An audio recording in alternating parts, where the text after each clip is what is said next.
And just like that, we already have our bar plot.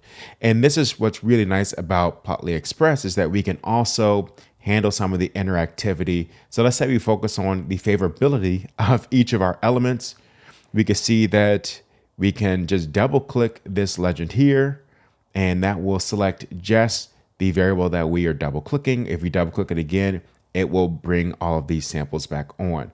If we double click never heard of it, we can see that at least in this contrived data set, that sodium and uranium are relatively unknown. There were some that had no answer, so we did not answer. This is typically of the chlorine. So this is obviously a very oversimplified way to show this, but I did want to demonstrate that with Plotly Express.bar, we can do this.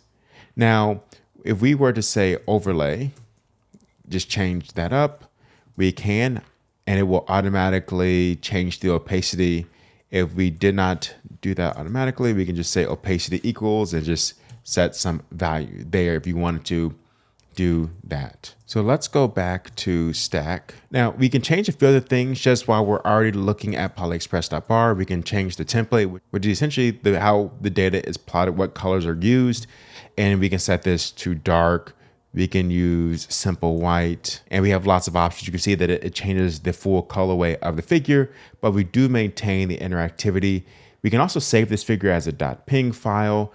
If we were to store this notebook as an HTML, we would maintain the interactivity. So lots of cool things with this figure. And so definitely consider using this as you leverage your Python skills to make figures.